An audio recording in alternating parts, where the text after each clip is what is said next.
د تحصیل رژړو د ټیمې نه دا مسله ده چې بهی د شپې په 2 بجې باندې دلته کې اور لګېدلی دی او بیا زمونږ کسان په موټرسایکلو باندې منډې تړېوالې دي نه د ټیمې یو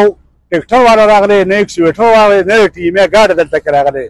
سهار په 9 بجې موږ د ټیمې ګاډی راغلی دی او په 7 بجې د ریسک یو ګاډی راغلی دي صرف هغه یو ځای کله داسې منډه وخي کله داسې کې منډه وخي ریسک یو چې کوم دی نو پیپ نیسلی دغه ځای ته پیپ نیسلی هغه ځای ته پیپ نیسلی دی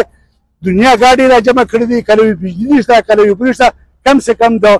40-50 کروڑ روپو نقصان دلته کې وشو د دې رزلټ د پیدا شوی ټیمې څه پیدا ده د ټیمې بالغ افسران چې کوم دي بالا هغه فور په کورونو کې وده پراته دي او دلته خو چې موږ د مردان نه د ثوابه نه پلان کې ځان دغه ټول 15 شپږ ګاډي دي د مردان ګاډي څه شو د ثوابه ګاډي څه شو نو ټول نه اخلي حکومت ته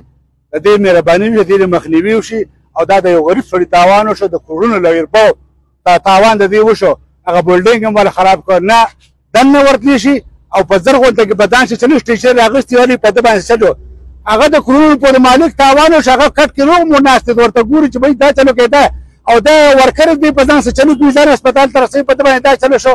دا ټول به زما د حکومت ته دا خواسته چې زمونږ د رزلټ د کمیټې ټول نه اخله تر ټیمو پورې تر شټاپه پورې د ټیمو یو ټیکټر دلته کې راغی یو 2 جټکې ولا ورکړي ټیکټر یې ونښلو په خټو کې وایي دی دلته کې کار نه کوي خټ رالی دې ټایم ته وګوره د شپې 2 بجو ته وګوره اوس ټایم ته وګوره چې ته اوسه پورې د ټیمو یو ټرالي دلته کې نه د ټیمو یو ورکر دلته کې نه راغلی نو اخر د دې حکومت د دې ټیمو د دې رزلټ ټیمو دا ډي پي او ته هم زه درخواست کوم د ټیمو ته هم درخواست کوم چې بیا د غریبانو تاسو کوي تاسو په کورونو کې وده پراته په کورونو کې دغه شان ناسه دا غریب تباہ برباد شو دا د یو سړي دلته کې د کورونو وربا تاوان دلته کې وشو دوی ته افسر باندې او چراغ په موقع خو دلته جوړاله په موقع هیڅ نشته